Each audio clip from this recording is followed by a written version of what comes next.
राधे गोविंद। मैं अभिषेक भटनागर अपने channel God is mind पर आप लोगों का एक बार फिर से स्वागत करता हूँ। कल जिस तरह हमने आपको बताया था कि श्री गंगा जी के नहाने का क्या महात्म्य होता है, यहाँ तक कि गंगा जी पे नहाने जाने के लिए एक एक पग धरने के लिए अगर आप ऐसा करते हैं और आपके मन में विश्वास है कि गंगा जी नहाते जाते समय एक एक पग जो आप रख रहे हैं तो आपको हर पग के बदले एक पुण्य मिल रहा है और वो है 100 अश्वमेध यज्ञ का पुण्य। तो यदि आप विश्वास करके मानते हैं कि मुझे वो पुण्य मिल रहा है तो वो पुण्य आपको जरूर मिलेगा। मैं मानता हूं कि आप लोगों ने इस कथा को विस्तार पूर्वक सुना होगा। यदि नहीं सुना तो फटाफट से जाएं और उस अध्याय को सुने ताकि हम आज के अध्याय की शुरुआत कर सकें और आप इस श्रृंखला को इस पाठ के एक एक पाठ के अनुसार उनका अनुसरण कर पाएं। चलिए फिर हम आज के दिन की शुरुआत करते हैं श्रीमद् भागवत के 5वें स्कंद के 18वें अध्याय के साथ। ये अध्याय भी बहुत महत्वपूर्ण है क्योंकि आज आपको यह पता चलेगा कि आखिर गणपति पूजन महाराष्ट्र में ही इतना जोरदार तरीके से क्यों मनाया जाता है और रामनवमी नॉर्थ इंडिया में क्यों इस तरीके से मनाई जाती है और दुर्गा पूजा क्यों बंगाल में मनाई जाती है। इसका एक बहुत बड़ा कारण है जो हम आपको आज बताएंगे। वो होगा सुखदेव जी का यह वर्णन करना कि कौन कौन से खंड में किस किस अवतार की पूजा होती है। तो चलिए करते हैं आज के दिन की शुरुआत इसी अध्याय के साथ। सुखदेव जी बोले कि हे परीक्षित, हमने नवों खंडों की कथा तुमसे वर्णन की। अब परमेश्वर के अवतारों का हाल और जिस जिस खंड में जो जो अवतार नारायण जी ने लिए थे और वहां के सब लोग उस अवतार पर अधिक प्रीति रखकर उनकी पूजा करते हैं सुनो।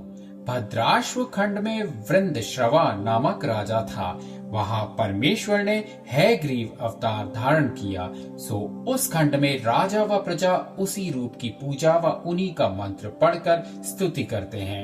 नरहरि खंड में नरसिंह अवतार नारायण जी ने लिया था। वहां नरहरि वर्ष नाम का राजा अपनी प्रजा समेत उसी रूप की पूजा करता है और उनके पुजारी प्रहलाद भक्त ने मंत्र सहित स्तुति करके नरसिंह जी से वरदान मांगा, महाराज आप अपने जीवों को जिस जिस योनि में चाहे जन्म देकर उन पर ऐसी कृपा रखें कि जिससे उनको उसी तनु में तुम्हारे चरणों का ध्यान बना रहे।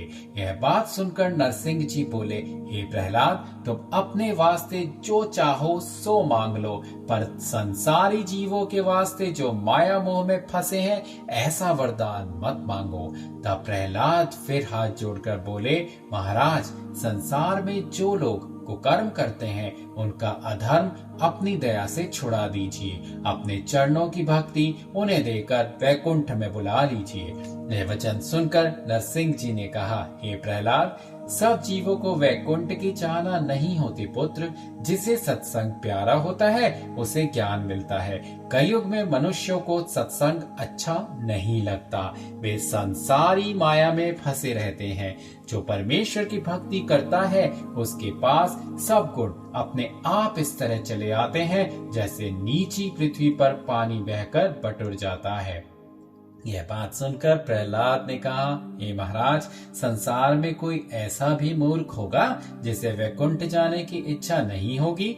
आप अपना वैकुंठ किसी को देना ही नहीं चाहते, लालच करते हैं। मुझे इस बात में लज्जा मालूम होती है कि संसारी लोग ऐसा कहेंगे कि प्रहलाद के स्वामी लालची हैं। यह वचन सुनते ही नरसिंह जी हंसकर बोले, हे प्रहलाद, तुम जगत में जाकर जिसे अति दुखी पाओ उससे वैकुंठ चलने के लिए कहो। देखो वह क्या कहता है। जब उनकी आज्ञा अनुसार प्रहलाद नगर में आकर किसी दुखी जीव को ढूंढने लगा तब उसे एक शूकर अति रोगी चेहले में फंसा देख पड़ा। उसे महादुखी देखकर प्रहलाद ने कहा, तू यहाँ रहकर क्यों इतना दुख उठाता है? वैकुंठ चल, वहां तुझे बड़ा सुख मिलेगा। नरसिंह जी की आज्ञा से तुझे बुलाने आया हूँ। यह बात सुनकर शूकर ने कहा कि वैकुंठ में क्या सुख है। जब प्रहलाद ने वैकुंठ का सुख वर्णन किया तब वह शूकर यानी सुअर बोला कि मैं अकेला वहां नहीं चल सकता, कुटुंब समेत कहो तो चलूं। तुम नरसिंह जी से पूछाओ। यह वचन सुनते ही प्रहलाद ने जाकर नरसिंह जी से पूछा। वे बोले, बहुत अच्छा, सबको ले आओ। जब फिर प्रहलाद ने आकर उस शूकर से परिवार समेत चलने के लिए कहा, तब उस शूकर की स्त्री ने प्रहलाद से पूछा कि वैकुंठ में हमारे खाने के लिए विष्ठा है या नहीं। प्रहलाद ने कहा कि वहां नरक नहीं है और सब अच्छे अच्छे पदार्थ भोजन करने के हैं। तब शूकर व शूकरी आपस में सम्मत करके बोले कि हमें यहाँ बड़ा सुख है, हम लोग वैकुंठ में ना जाएंगे। यह बात सुनकर प्रहलाद ने कहा, तुम तो बहुत ही मूर्ख हो जो वैकुंठ को नहीं चलते। जब यह बात सुनकर वह शूकर प्रहलाद की ओर घूरने लगा, तब वे दूसरा जीव वैकुंठ में ले जाने के लिए ढूंढते हुए एक बहुत ही वृद्ध मनुष्य के पास जाकर बोले कि अब आप बूढ़े हुए, वैकुंठ में चलकर वहां का सुख भोगो। यह बात सुनकर मैं बोला, अभी मुझे संसार में जीकर अपने बेटों का मुंडन व विवाह करके नाती पोते देखने हैं। तुम्हारे कहने से अभी मर जाऊं? तुम यहाँ से चले जाओ। हमारे बेटों के सामने यदि तुम ऐसा वचन कहते तो वह तुम्हें जरूर दंड देते। जब प्रहलाद जी ने उस बूढ़े मनुष्य की बात सुनकर हार मान ली, तब नरसिंह जी के पास जाकर विनय किया कि महाराज, संसार में सब छोटे बड़े अपने अज्ञान से माया मोह के जाल में फंसे हैं, इसलिए कोई मनुष्य वैकुंठ जाने की इच्छा करता ही नहीं है। यह वचन सुनकर नरसिंह जी बोले, हे प्रहलाद, जगत में जिस जीव ने जो तनु पाया है वह उसी योनि में मग्न रहता है, उसकी इच्छा किसी तरह पूरी नहीं होती। आंख, कान आदि सब इंद्रियां शिथिल हो जाती हैं, पर उनका मन संसार को छोड़ना नहीं चाहता। यह बात सुनकर प्रहलाद ने नरसिंह जी को दंडवत करके विनय किया, महाराज, यह सब आपकी माया है। जिसको आप दया करके ज्ञान देते हैं वह वैकुंठ जाने की इच्छा करता है। सबको ज्ञान प्राप्त होना बहुत कठिन है। केतुमाल खंड में कामदेव भगवान ने अवतार लिया था। वहाँ लक्ष्मी जी प्रजा समेत मंत्र पढ़कर उनकी स्तुति व पूजन करती है। रमणक खंड में परमेश्वर ने मत्स्य अवतार धारण किया था। वह रमणक नाम का राजा अपनी प्रजा समेत मत्स्य रूप की पूजा करता है।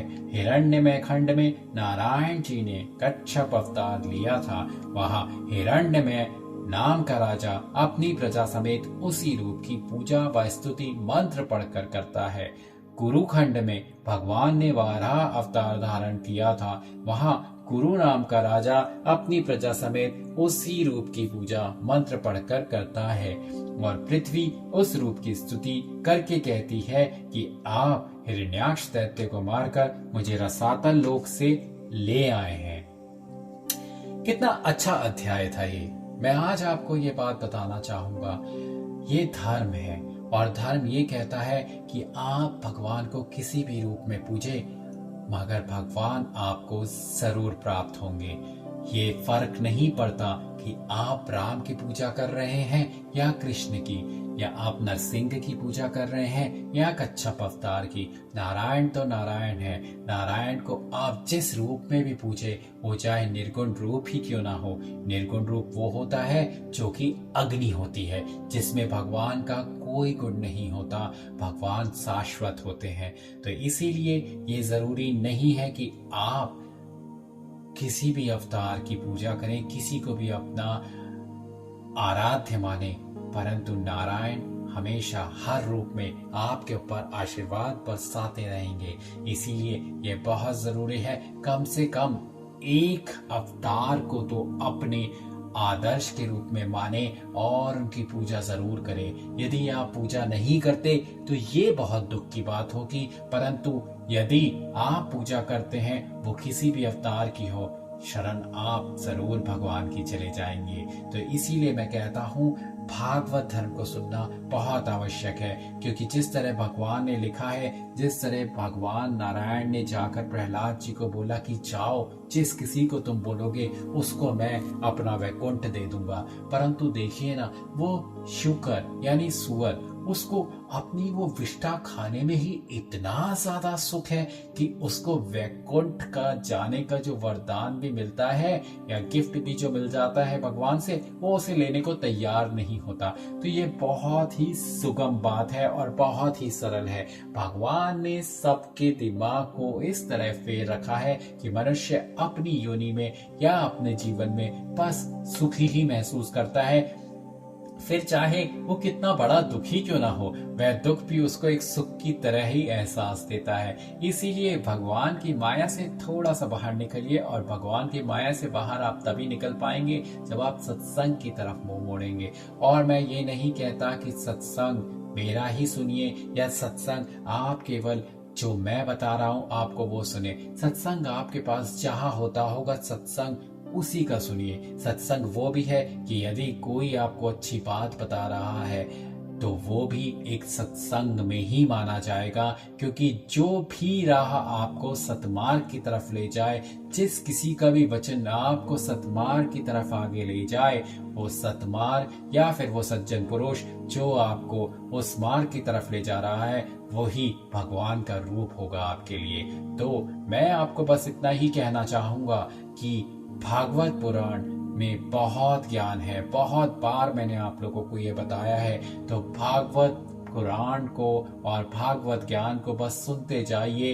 यकीन मानिएगा, बार बार कह रहा हूँ, आपको इतने रहस्य मालूम चलेंगे जो कि आप सोचेंगे आज तक हमें यह पता क्यों नहीं था। क्योंकि श्रीमद् भागवत 18 पुराणों में एक महत्वपूर्ण पुराण है। ये बहुत ही ज्यादा महत्वपूर्ण है।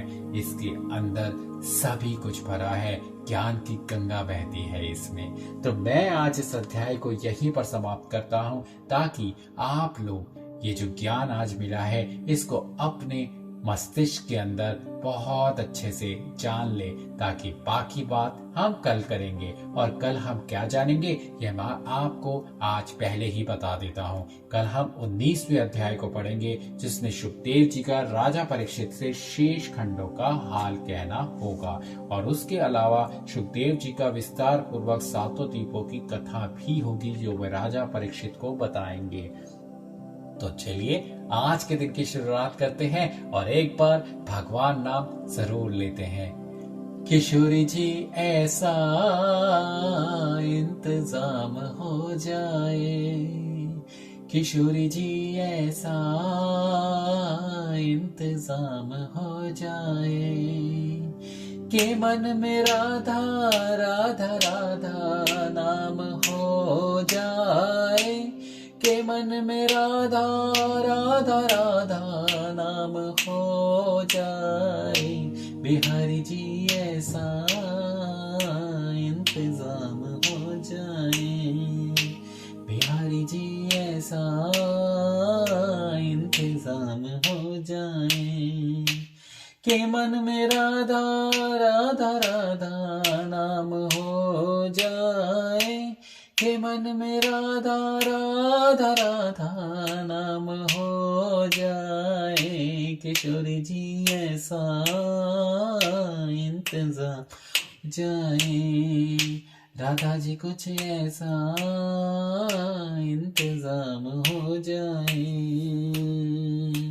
श्री राधे श्री राधे राधे श्री राधे, श्री राधे श्री राधे राधे श्री राधे, श्री राधे श्री राधे राधे श्री राधे, श्री राधे श्री राधे राधे श्री राधे, किशोरी जी ऐसा इंतजाम हो जाए, राधा जी कुछ ऐसा इंतजाम हो जाए।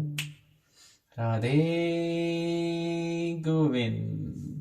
आप सबका दिन आज बहुत अच्छा निकले। जय श्री द्वारकाधीश जी महाराज की।